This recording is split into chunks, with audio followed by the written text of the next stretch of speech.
Hello friends, welcome to Knowledge India. In today's tutorial we will learn how to design database for a web application. Okay, we'll be using SQL Server as the database for that, and we'll take an example of say a quiz program. Okay, and say you can take it like an online quiz application where say candidates would come, they would log in using their username and password, and after that they can attempt all the questions which are there.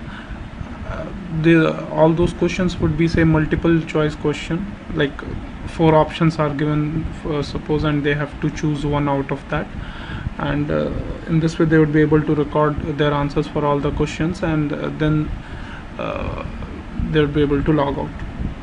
Okay, so we will try to make the database for such an application, and we'll see the various aspects of the database designing which we need to take care whenever we are designing whenever we are designing it for a web application.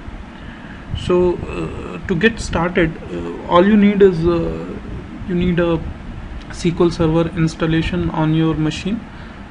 Fine, you can easily download that from Microsoft website. There's a free version available, SQL Server Express Edition 2008. It is available currently, so you can download that and install.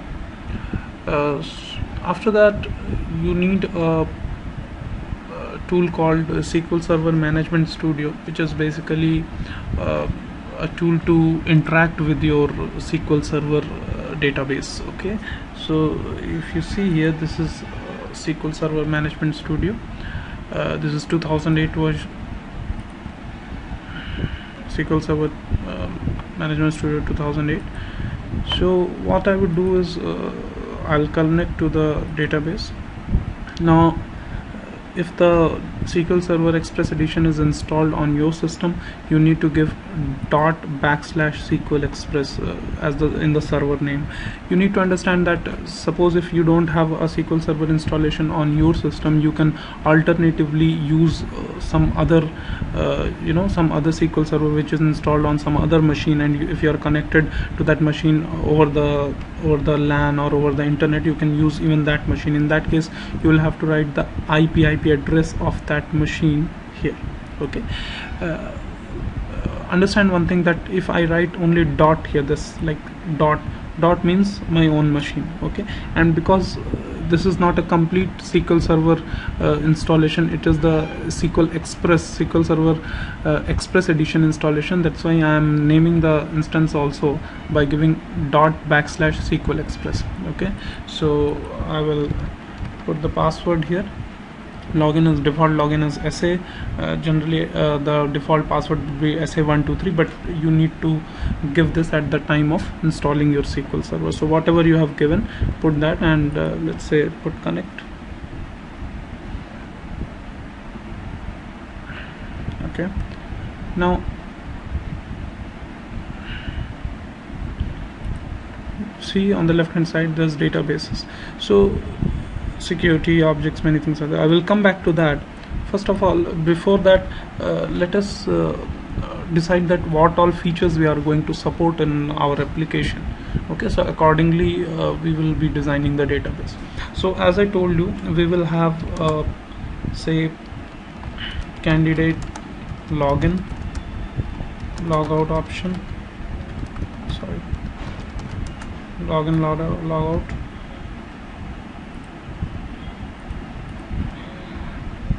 Then there would be questions and their options. Say for example we take it four options. Okay, and then user would be able to answer that.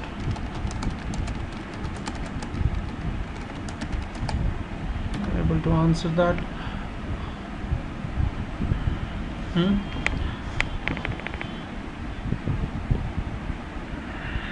What else? Okay, fine. Let's get started with this thing. Let us try to create a simple initial database first, and we will see that what all important aspects we need to take care while designing a database. Okay, so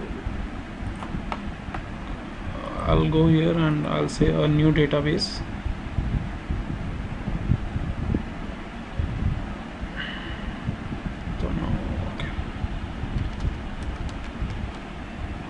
Say quiz.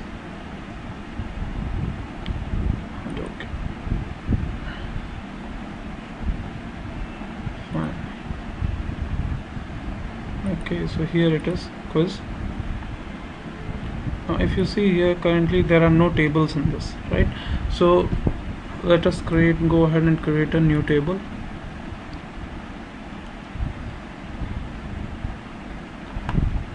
Fine. So suppose first I'll be creating a table for candidates information. Okay, so say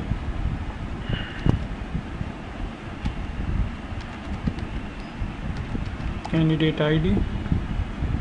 Okay, and for example I'm going to keep it numeric. I'll tell you why are we doing this. Then name,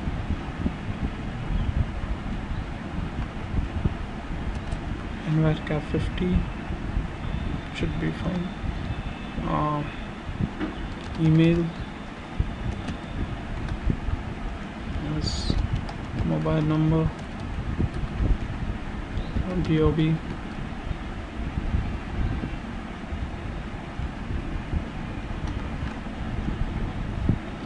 and the DOB is date of birth, and what else? Say it's his password. Okay, so here I need to give it somewhat bigger. What else? Well, for the initial profile, I suppose that this should be okay. Now we need to make sure that in this table there should be something unique to recognize each and every candidate, as it happens in any college or your university. Each and every student has got a unique roll number or register number.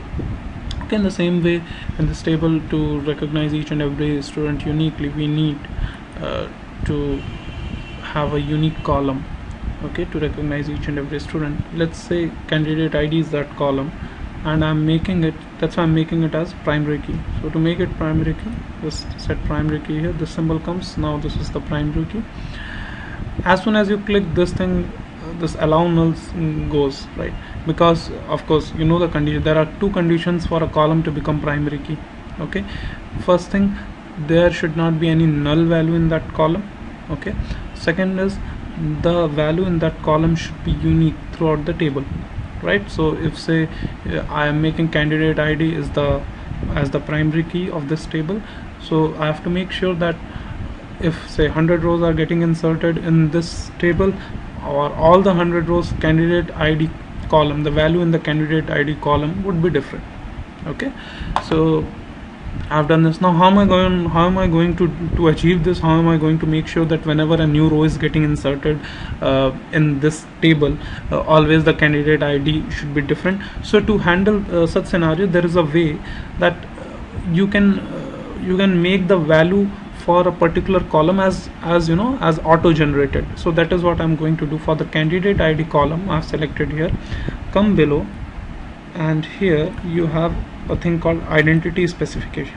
Okay, so here you double click, is identity, it will become yes, and as it becomes yes, you will see identity increment and identity seed. What are these two things? Seed, something where it starts. So identity seed is the number from where it is going to start. Say I keep it 101. Okay, and identity increment is every time a new seed or a new row gets inserted, how much that value should be increased. Okay, the value which is getting allotted to the candidate ID, how much it should be increased. So say if I'm keeping it 1 to be logical, then when the first row gets inserted, it will have a value of 101. When the next row gets inserted, it will have a value of 102, and so on. Okay, so after doing this, I will press save, Ctrl S, and then it asks me the name of the table. I'm putting it as candidates. Okay, and see here our first table has come. Good. Now our one thing is done. Now for the candidate login, we have a unique ID of the candidate. We also have his password, okay, using which he will log in. Then to show above in the page, or to show the welcome message, we have his name. In case he forgets the password, we have his email to send the new password.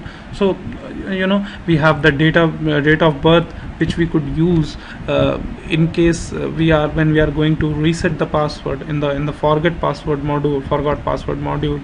If we want to reset the password, we can use his date of birth for modifying, for just for the verification purpose. We can use date of birth. So our candidates table is done. Next is we need to go for questions. Okay, cool. So new table, questions. So what I would do, again, I need to identify each and every question uniquely. So I forgot to tell you something, sorry. Come to candidate.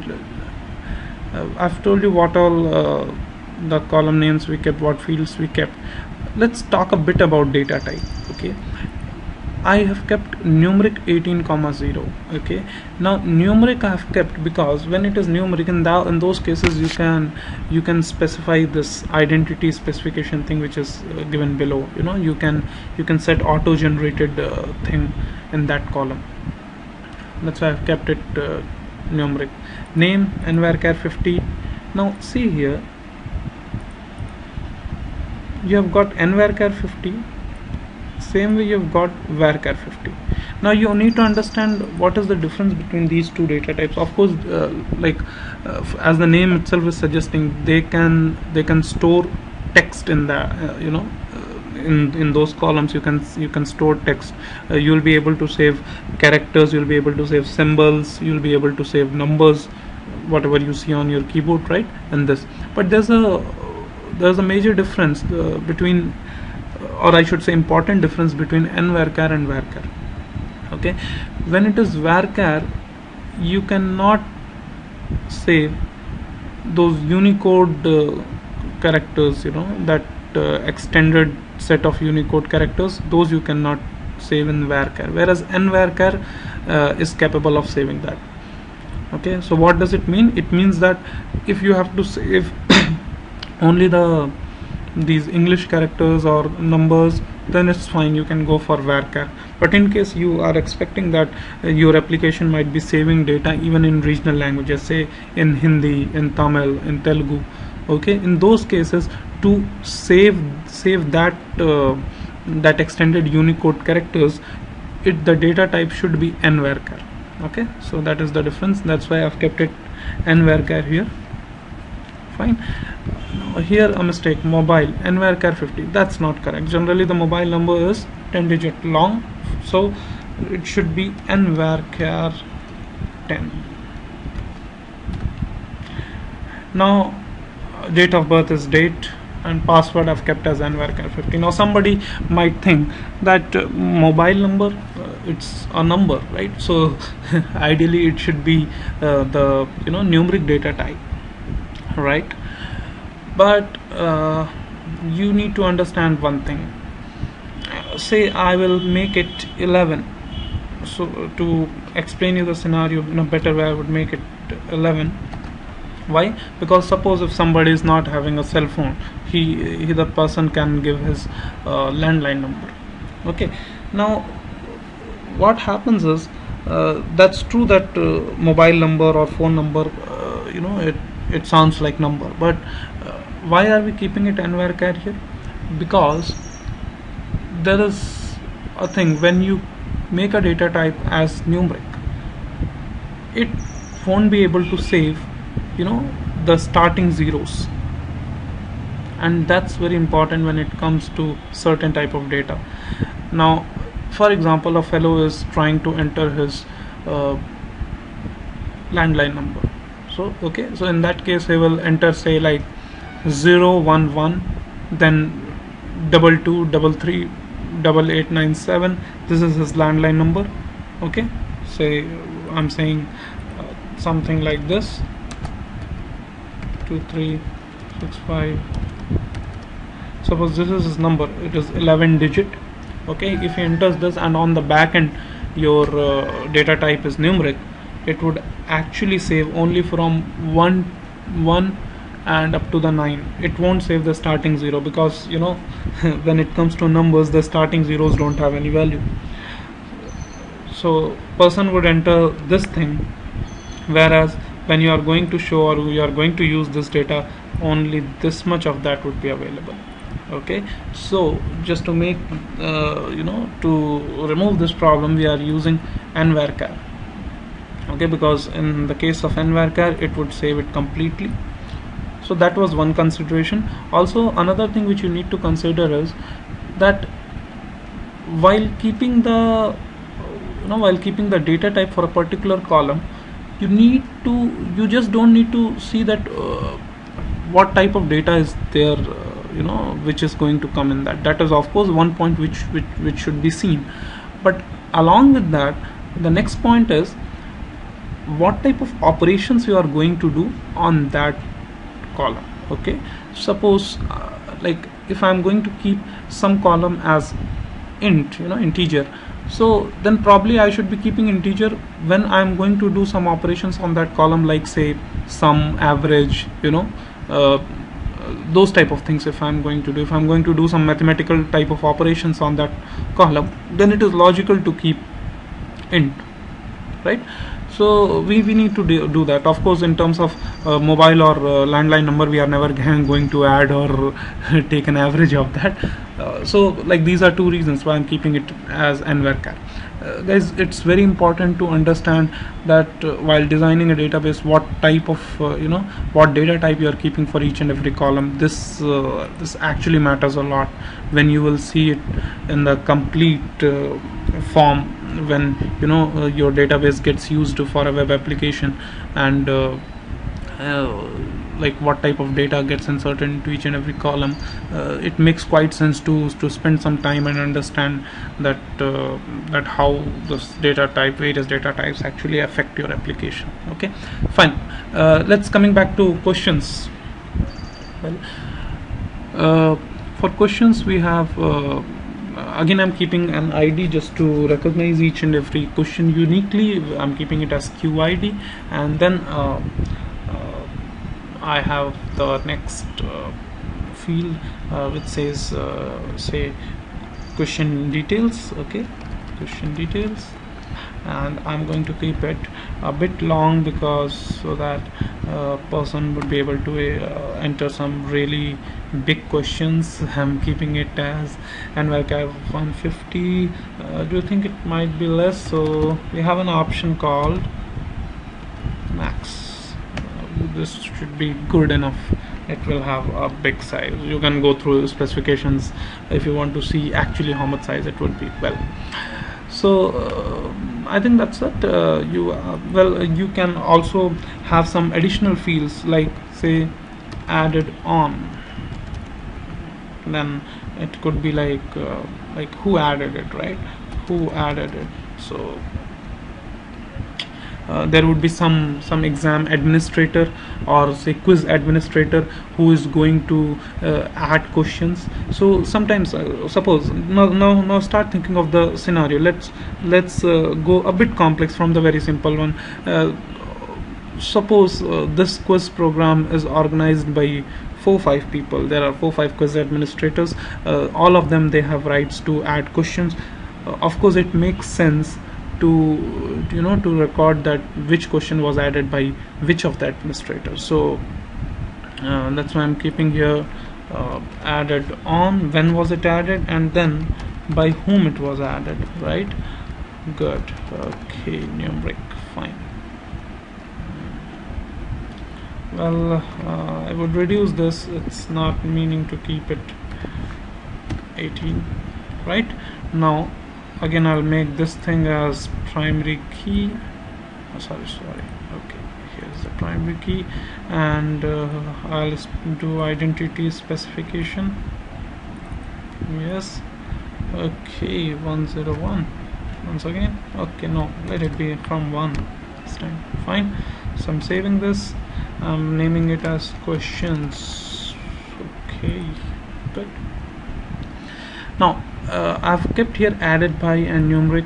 So here basically the unique ID or the ID of that admin who has added the question would come here. Okay, so now when I'm telling you that ID would come here, of course it would come from some table, so we need to create a table for the administrator, right?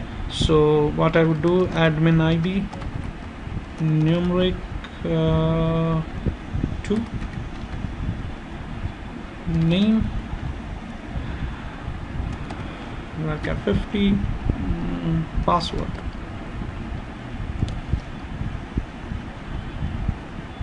$150.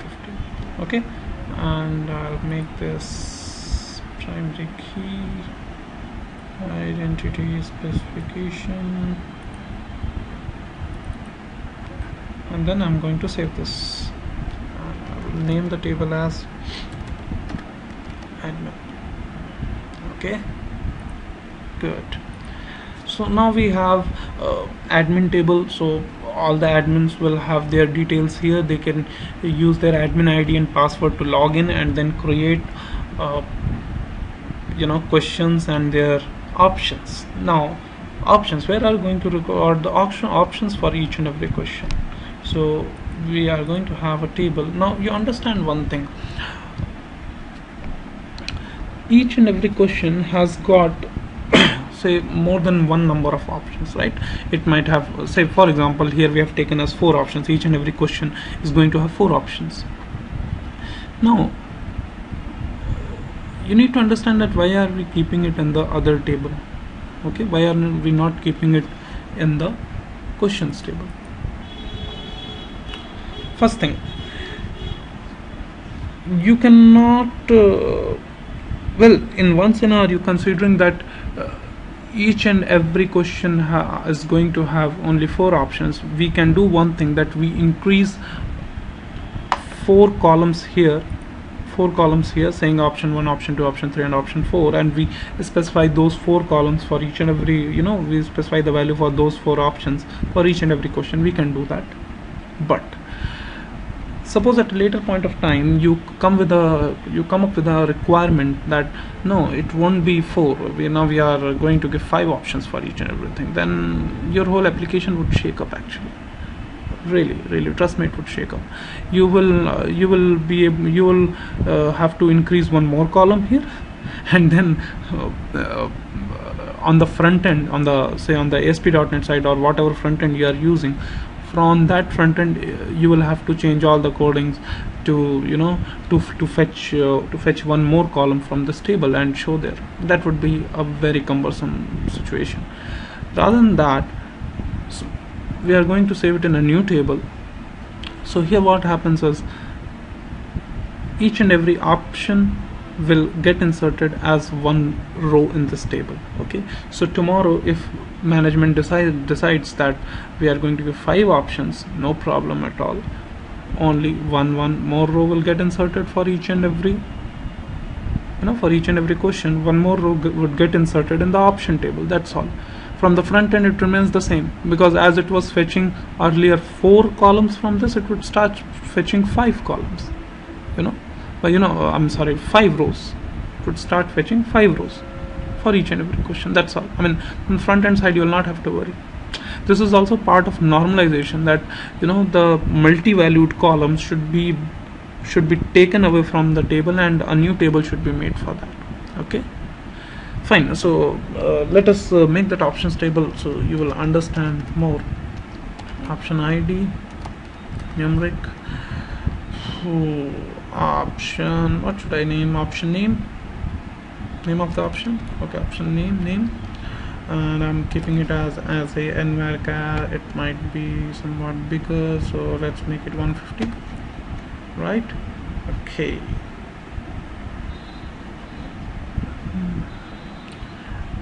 Now fine, that looks good.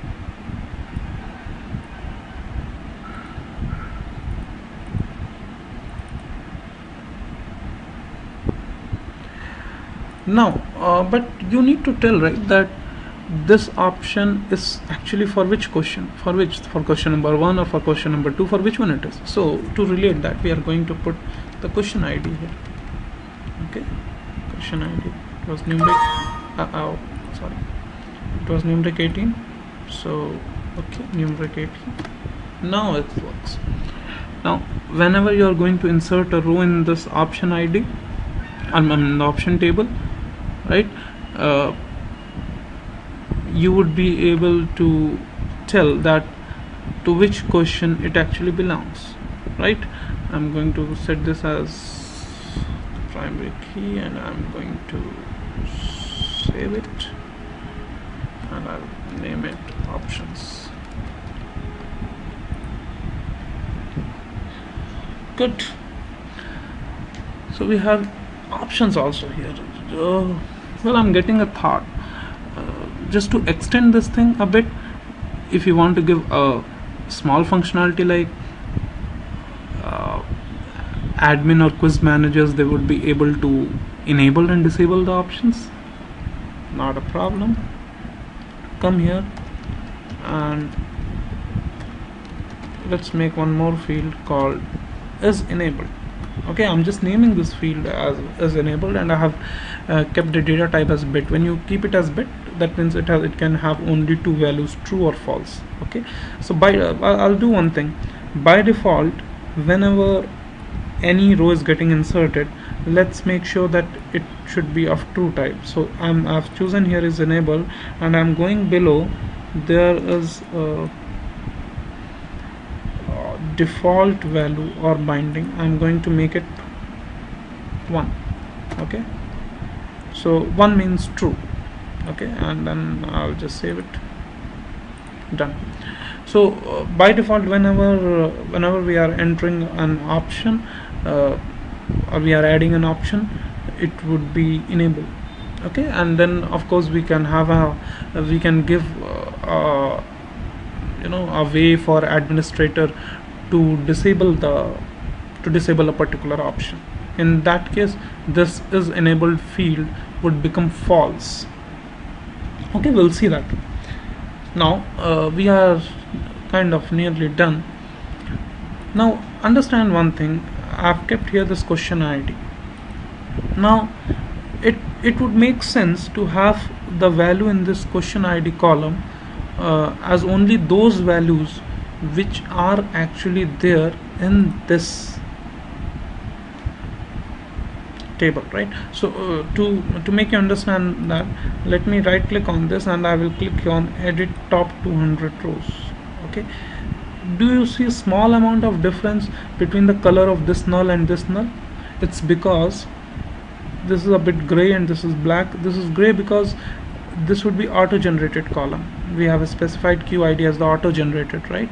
So that's why I'm going to write a question detail, say what is your what is 2 plus 2? So it's simple, but say okay, added on. I need to specify, so I'm specifying for now, say 01/07/2012. okay, 2012. Okay, added by, so I'm keeping here 1. Okay, and I press and enter. Now see, we had specified that seed for question ID as 1, if you remember that. See here, it's 1, right? And as we added a row, we got it as 1. Fine. Next, let us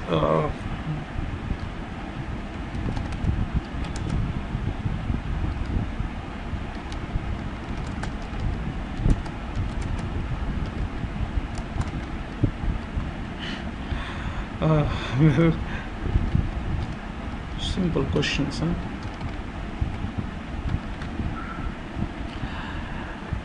Fine, I've added 2 questions here. Now think of a scenario. I'm putting here 1, okay, but what does this 1 means? There is nothing in the admin table, you know, with an admin ID as 1. Think of yourself, this should not happen actually, right? This should not happen unless until there is an admin with admin ID 1. I should not be able to add a row here putting 1 in this column, right? So to achieve this thing only, we have got foreign keys, right? So let me explain you the concept of foreign key.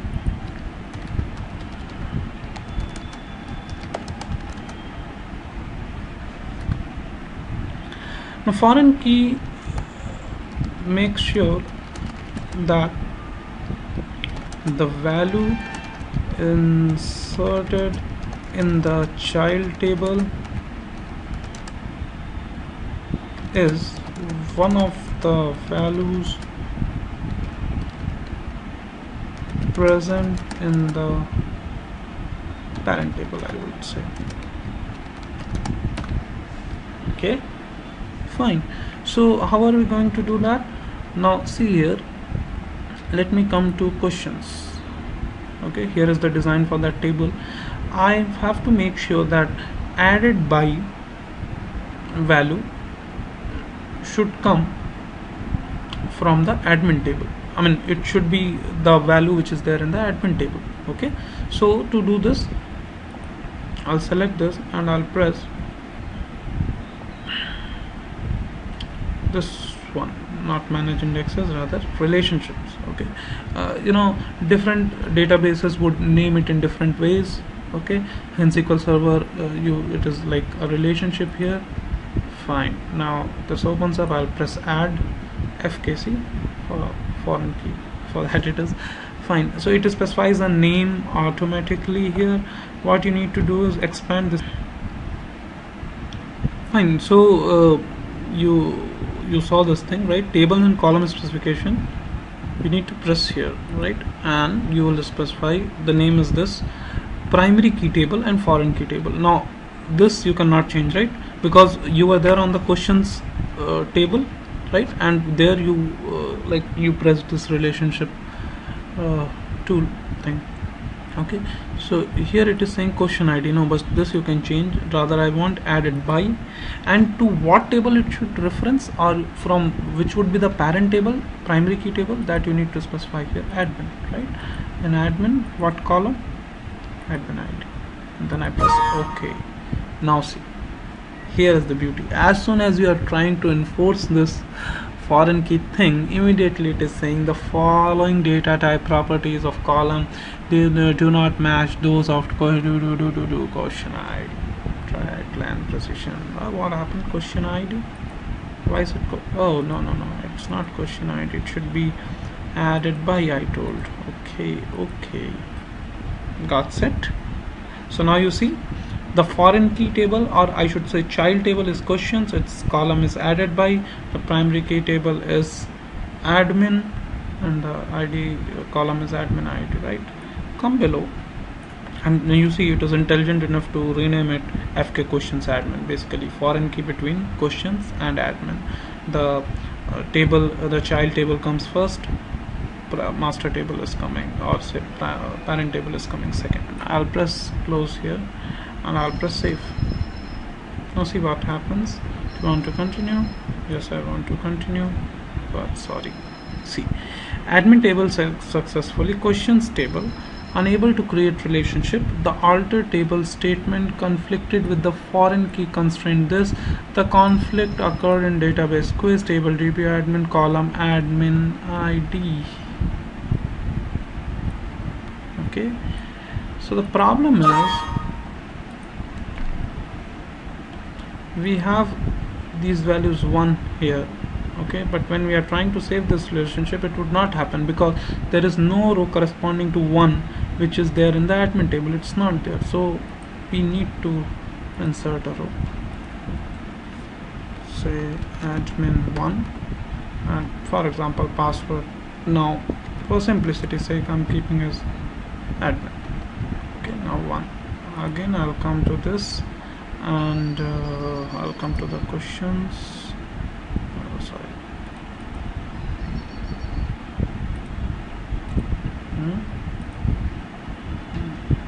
Oh, see, it retains that. Good.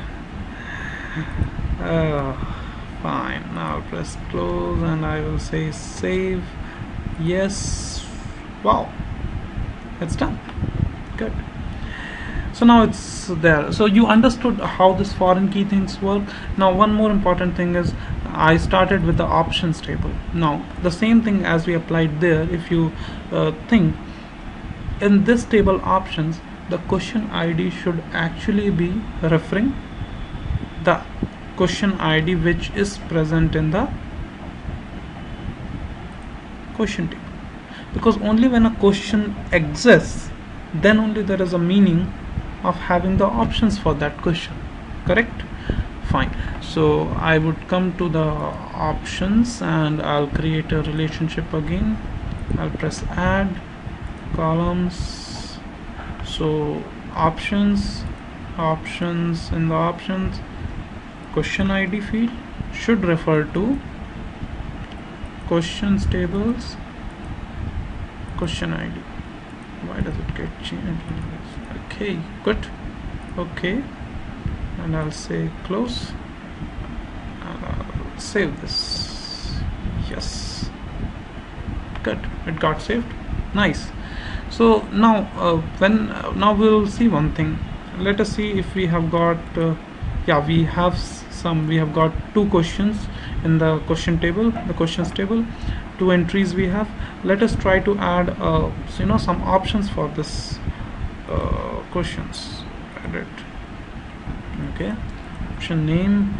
What was our question actually? It was what is 2 plus 2?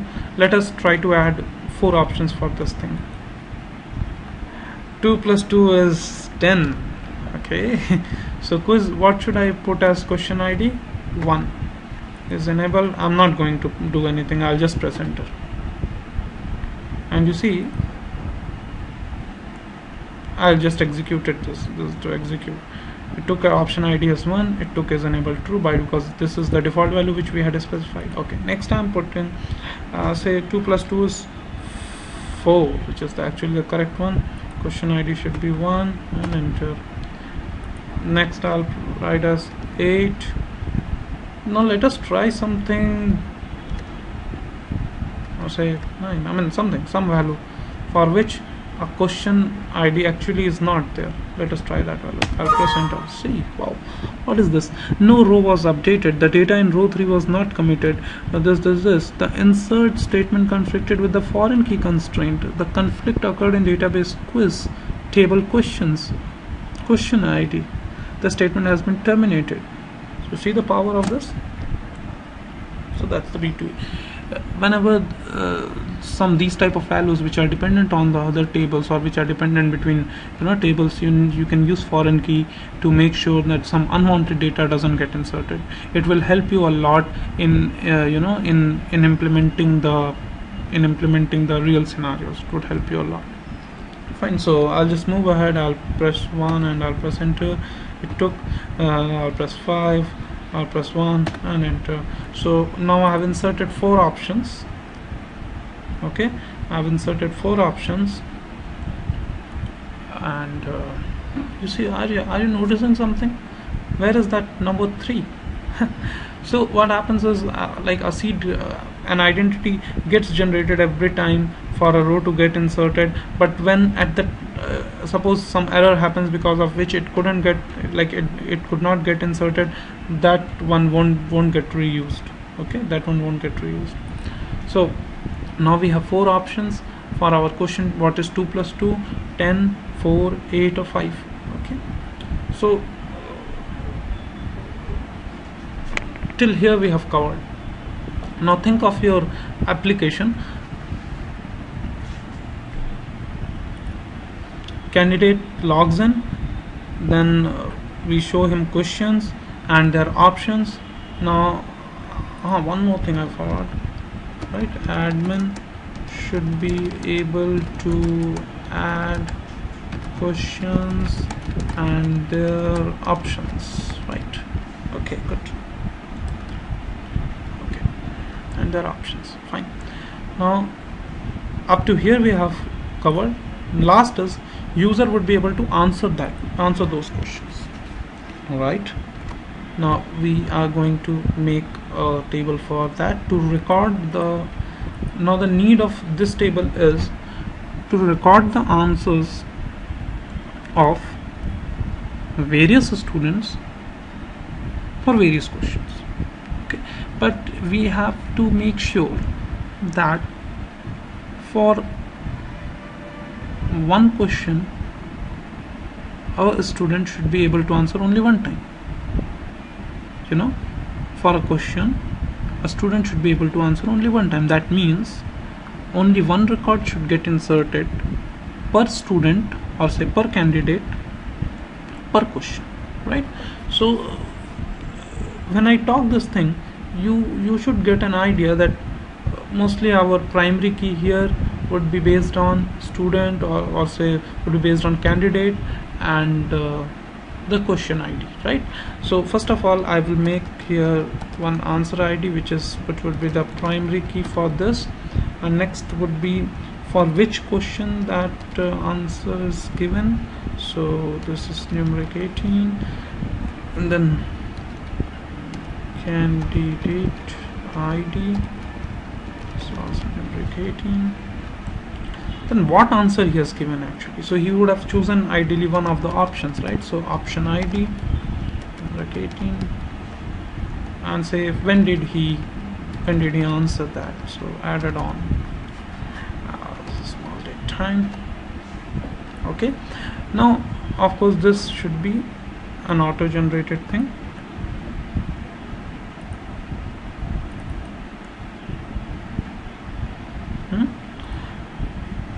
Now as I told you, a candidate should be able to answer one question one time. So these two values should be unique. That means, okay, if a candidate has answered say question number one time, he should not be able to answer question number 1 again. So for candidate 101 and question number 1, only one row should get inserted. So we should be setting these two columns as primary key. This type of thing is called combined primary key. When we are setting a primary key combining two columns or more columns, it is called a combined primary key. Okay, so the value should be unique in the combination of these two columns, right? Okay, and we have set this thing. I'll press a save and I'll write it as answers. Okay, good. Fine. Now to give you of course we should have that this option should be the one which is like we need to add relationships here. Understand that in the answers in one relationship I would say question ID should be none, should go to option ID. Okay, I'll add one more. Answers question ID should go to questions question ID. Okay, I'll add one more. Candidates candidate ID. Okay, so I've added 3.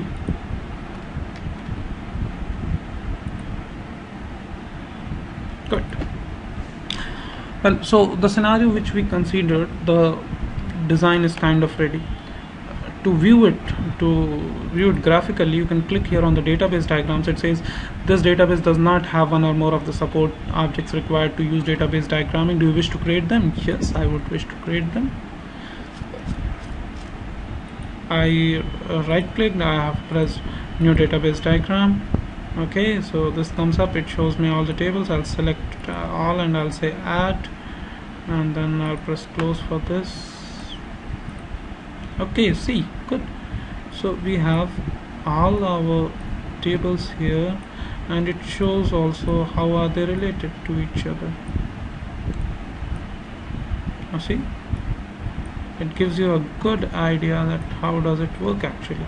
So here are the admin, they can create questions. Okay, questions will have options. So option has got a, you see, a foreign key relationship to the questions table. There are candidates.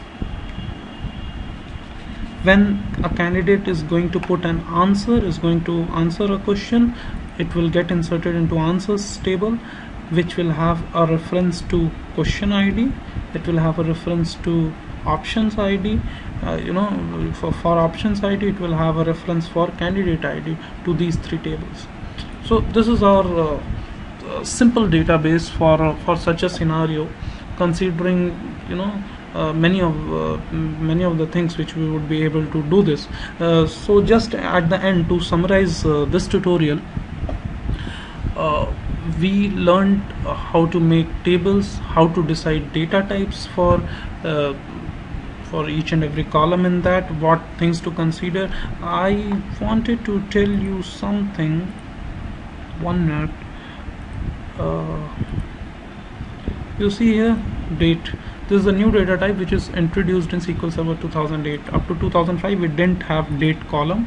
It used to be only small date time. So the cases where we wanted to save only the date, there also we used to save time with that. Generally it used to be the default timing 12 o'clock, but we used to save time also. Good that now we have a date column too. So we learned how to make tables, how to define columns for that table, and then deciding data types for that, how to set the auto generated field, okay, how to set the default value for a column. We learned how to set primary keys, we learned how to make foreign keys. Okay, so these things we have learned in this tutorial.